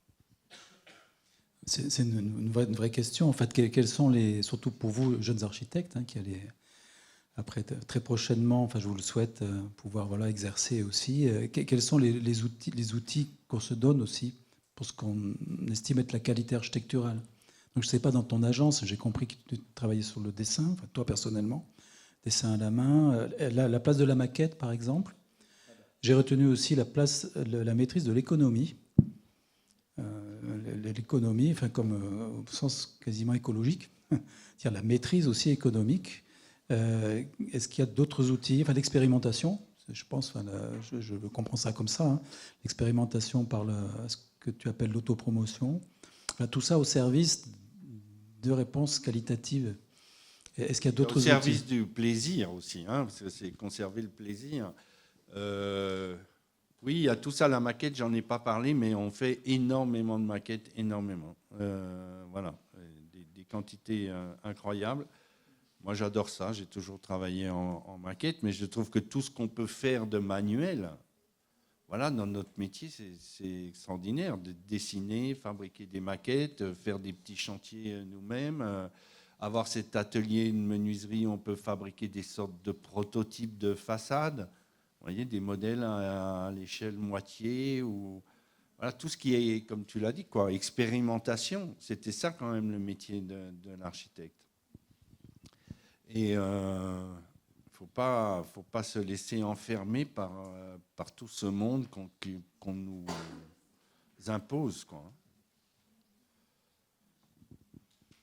Parce que les calculs, par exemple, des ingénieurs, vous savez que c'est terrible, un ingénieur aujourd'hui, hein. C'est franchement, il y a des biens et des sympas, il y en a des sympas et pas bien, mais c'est quand même une espèce de mur qu'on vous oppose. Vous voyez, dans ce chai, par exemple, que l'on fait à Pauillac, c'est un truc complètement con, quoi, hein, mais de dire qu'on va laisser le sol en gravier pour profiter de l'humidité, puisque vous savez que dans un chai, il faut beaucoup d'humidité. Voilà, et donc profiter de l'inertie de la terre. Bon, quand vous visitez n'importe quelle cave depuis les Romains jusqu'à nos jours, en général, le sol est en terre battue ou en gravier, où on profitait de cette inertie. Aujourd'hui, on veut presque vous interdire de le faire. Et là, on a failli m'interdire de le faire au prétexte que l'ordinateur ne savait pas modéliser cet apport et que donc ça pouvait être dangereux éventuellement. C'est-à-dire 1000 ans d'histoire de la cave ne peut rien faire face à un calcul informatique, quoi, hein. C'est un combat, hein, l'architecture, c'est un combat perpétuel. Oui, bonsoir, merci pour votre présentation. J'avais une question pour rebondir sur la question des outils. Vous maîtrisez les outils de dessin à la main industriels, puisque vous avez travaillé en agence avec cette méthode.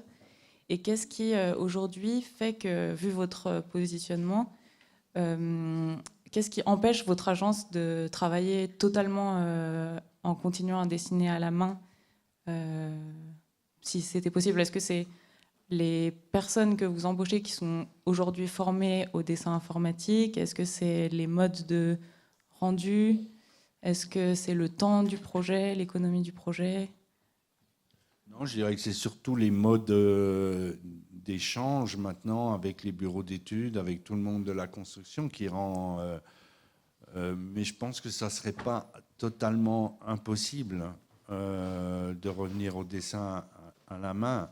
Ce dont je suis, vous voyez, à peu près certain, mais j'espère pas dire une bêtise, mais c'est que franchement, en tout cas pour certaines phases du projet, jusqu'au plan d'exécution, je pense qu'on gagne du temps à la main.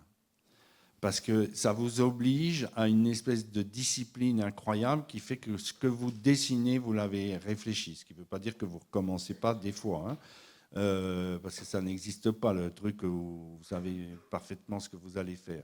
Mais vous l'avez étudié sur des calques différents, vous avez fait des détails, puis après, quand vous vous lanciez dans... Moi, le premier gros bâtiment que j'ai fait, c'est que j'ai eu la chance de gagner un gros lycée à Besançon, d'un très gros bâtiment, jeune. Tout a été dessiné à la main, mais je peux vous dire, quand vous attaquez une planche A0 à la main, ben c'est que voilà, vous savez où vous allez, parce qu'autrement, ça devient un enfer. Donc je pense qu'on gagne du temps dans la conception à travailler à la main. Alors peut-être pas dans la dernière phase de dessin d'exécution. Mais je pense que, voilà, après, ce qui peut nous empêcher, c'est effectivement ces systèmes d'échange numériques que l'on a voilà, aujourd'hui, d'envoyer des plans par Internet, d'avoir des bureaux d'études qui lisent ces formats, etc. Mais c'est aussi le plaisir de revenir à des petits chantiers comme on aime faire. C'est pour ça que moi j'aime bien garder la petite échelle, parce que sur cette petite échelle, on dessine tout à la main, justement. Là, on échange avec personne, on échange qu'avec nous-mêmes. Et on peut faire les choses très simplement et avoir ce plaisir. C'est quand même le travail manuel de l'architecte, c'est un truc super, quoi, hein, que vous avez malheureusement beaucoup perdu dans votre génération. Mais je vois que ça change quand même, parce qu'il y a 10 ans, jamais on n'aurait osé faire, je pense, je dis ça, je ne sais pas si c'est vrai, mais en tout cas, il y a 10 ans, on n'aurait pas osé faire le séminaire d'architecture de PEM en indiquant que c'était obligatoirement travail à la main. Maintenant, on le fait, et l'année dernière, ça a marché du tonnerre. Personne n'a pleuré en disant « Oh là là, je vais faire un dessin à la main ». Donc je pense que c'est en train de changer, ça aussi. Alors, merci pour votre conférence. J'avais une petite question, peut-être un peu plus théorique. Au début, vous avez parlé en nous incitant à trouver un peu une forme de maître dans l'architecture. C'est un peu quelque chose qui s'est peut-être un peu perdu depuis plusieurs années, mais en même temps, dans votre travail, on sent que vous vous laissez beaucoup inspirer par vos rencontres et toutes les personnes que vous avez l'occasion de croiser dans l'architecture. Donc je me demande un petit peu qu'est-ce qu'on doit chercher chez un maître un petit peu, et est-ce que c'est dans le sens traditionnel de la chose ou c'est plus une façon de voir et d'ambitionner l'architecture?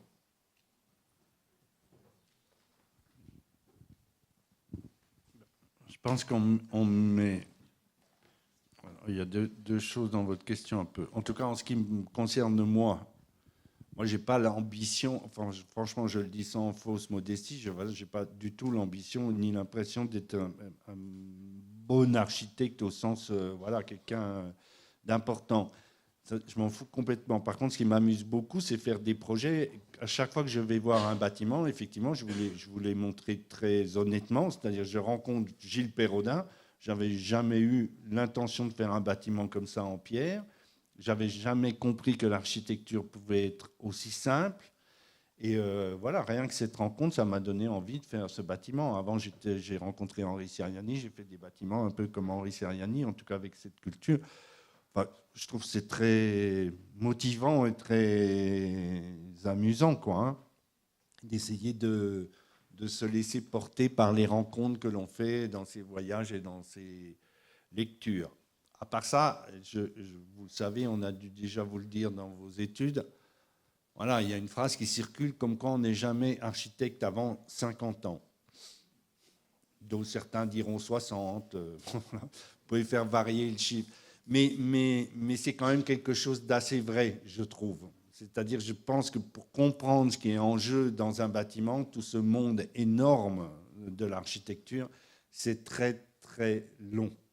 Et que tant qu'on n'est pas arrivé à cette compréhension, et cette compréhension qui peut être sensuelle aussi, hein, c'est-à-dire que quelque chose que vous comprenez un jour, comme quand Louis Kahn, à l'âge de 50 ans, justement, est rentré dans les termes romains, d'un seul coup, il a fait totalement autre chose.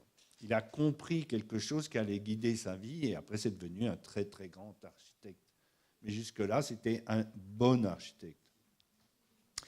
Et il l'a compris, voilà, à travers les termes romains, justement, à travers ses visites à Carcassonne, etc. Et je trouve ça, c'est génial, quoi, comme histoire.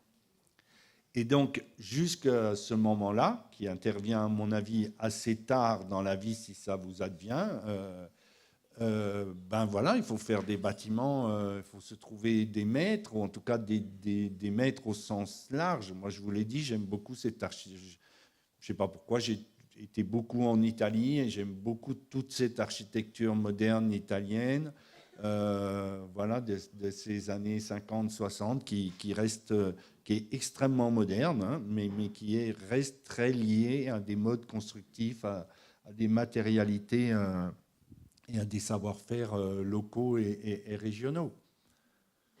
Et je pense que c'est difficile de faire de l'architecture. Voilà, je pourrais vous retourner la question. Vous voyez, qui est-ce qui vous stimule en ce moment? Quels sont les bâtiments que vous iriez voir ou cet été, vous allez prendre votre bagnole ou un train pour aller voir quoi? Vous voyez, moi, par exemple, j'ai vu Waldenset de Ricardo Bofill. C'est le premier bâtiment, quand j'étais étudiant, que je suis allé voir. J'y suis retourné il y a 2 ans. J'ai toujours la même émotion. Je trouve que c'est un bâtiment exceptionnel. Alors là, il n'y a pas vraiment de matière, il n'y a pas, vous voyez, il n'y a pas tout ce discours que j'ai tenu, mais c'est un bâtiment qui reste, waouh, le truc exceptionnel. Et observer donc beaucoup d'architecture sans pour autant, enfin, ça peut énormément nous faire ressentir donc des émotions. Ça a l'air d'être quelque chose donc, si je comprends bien ce que vous venez dire, donc ressentir des émotions, mais sans pour autant toujours venir en ressortir quelque chose qui va être de l'ordre d'un peu d'une copie constructive après de ce qu'on en a retiré. Ça peut être vraiment ressentir une émotion qui va nous faire travailler sur le long terme et après évoluer dans notre architecture. Oui, c'est pas forcément une imitation, voilà, servile de tel architecte ou de tel autre. Mais c'est l'émotion qui est à la base. Vous voyez, quand vous êtes ému, parce qu'on peut être ému par un bâtiment quand même, hein. Je veux dire, quand vous êtes ému par un bâtiment, forcément, ça va vous marquer, ça va guider tous les futurs projets que vous allez faire. Et les rencontres sont importantes. Mais c'est compliqué, vous voyez, vous prenez un architecte, pour parler de ça un peu, pour dire que vous prenez un architecte comme Alvaro Siza. C'est un architecte avec lequel vous aurez du mal, enfin, à part certains bâtiments, à avoir cette lecture que moi j'aime du rapport à la matière, etc. Et pourtant, si vous le regardez bien, c'est quand même un architecte d'abord d'une certaine manière qui fait une architecture de cette manière parce qu'elle est portugaise. Et dès qu'il va en Hollande, dès qu'il va en Corée, dès qu'il va au Japon, il ne fait plus du tout la même architecture. Donc ça montre bien que son architecture, elle a beau être assez abstraite, blanche, mais elle est portugaise finalement. Elle est tout simplement portugaise et c'est ça qui est génial aussi chez Siza. Quand il est en Hollande, il construit en briques. Et j'avais une question qui n'a pas vraiment d'introduction. On a parlé de beaucoup de choses ce soir. Et je voulais savoir, pour vous, quel est le lien entre l'habitant et l'architecture, pas forcément l'usager, mais l'habitant. Quelle différence entre l'habitant et l'usager? Bah, l'habitant, il va vivre à l'intérieur, alors que l'usager, il peut juste le visiter. Écoutez, c'est difficile de répondre à ça. En tout cas, pour ce qui est du domaine des maisons, moi j'adore faire des maisons quand même. On n'en fait pas beaucoup parce que ça prend beaucoup de temps et que pour deux raisons. D'une part, quand vous faites une maison, voilà, quand vous faites une mairie ou un bâtiment public, vous pouvez toujours des fois dire « Ah, c'est un peu raté ça, mais ce n'est pas de ma faute ». Mais quand vous faites une maison, c'est forcément de votre faute. Donc ça, c'est agréable d'avoir cette pleine et entière responsabilité d'un bâtiment. En tout cas, la plus grosse récompense quand on fait une maison, c'est justement quand les habitants vous disent combien ils sont heureux de s'y réveiller, de s'y endormir et d'y vivre. Et ça, évidemment, c'est la plus belle récompense pour un architecte. Mais vous voyez bien que par usager, le terme usager, c'est déjà différent parce que vous prenez cette mairie dont j'ai montré deux images très rapides. Cette mairie, je l'ai construite avec un maire absolument exceptionnel, très sympathique, très compréhensif, qui a apprécié le bâtiment, avec qui on a fait des voyages pour aller voir d'autres bâtiments, pour bien comprendre ce qu'on allait faire. Eh ben, lui, il était génial, et puis il s'est fait battre aux élections, et celui qui l'a remplacé, eh bien, lui qui était le nouvel usager, il a dit, le béton, ça pue, c'est nul le bâtiment, et il a collé des pots de fleurs en plastique sur toute la façade. Donc c'est compliqué l'usager, parce que ce sens du respect de l'investissement public, il s'est un peu perdu, et parce que les gens ne savent plus comprendre un bâtiment. Ça. Je ne sais pas si j'ai répondu à votre question. Mais évidemment qu'on fait les bâtiments pour les gens qui vont y vivre. C'est quand même ça le but premier. Peut-être une dernière question, dernière remarque, sinon je vais vous proposer, il y a eu beaucoup d'échanges extrêmement riches. Et moi, ce que je retiens, c'est la question, ce que tu as évoqué, l'idée de la sensualité en architecture, c'est-à-dire l'expérience et l'émotion en architecture. Elles existent, heureusement, mais ce n'est pas si fréquent. Hein. On est peut-être usés aussi, hein, nous-mêmes. Donc, ce que je retiens de tes, de tes retours, c'est le fait de visiter. Tu te dis, je suis parti avec un maire, on allait voir des bâtiments, d'aller sentir une émotion qui met en œuvre tous les sens, c'est-à-dire le son, la vue, une odeur, une qualité de toucher aussi. Donc, multiplier les expériences physiques, sensorielles que vous pouvez avoir dans vos voyages. Voilà, la question que tu as posée, où allez-vous cet été, par exemple? À pied, en voiture, enfin bon, peu importe. Voilà, allez voir les bâtiments, quoi. Ne vous contentez pas, lisez, bien sûr, étudiez, dessinez, mais ne vous contentez pas des revues, quoi. Il faut aller voir, il faut aller se balader. Il faut que l'architecture soit vécue et incarnée. Et aller voir ça, là, ça c'est une grande, grande émotion. Ça c'est un tombeau, je vous ai montré un palais Renaissance, là, à Florence, qui s'appelle le palais Rucellai. Ça c'est le tombeau dessiné par Alberti pour ce type. Et voilà, ça peut paraître, quand vous voyez cette photo, vous vous dites ça vaut pas le coup de faire le voyage. Mais quand vous êtes là-bas, waouh, c'est un truc incroyable. Merci beaucoup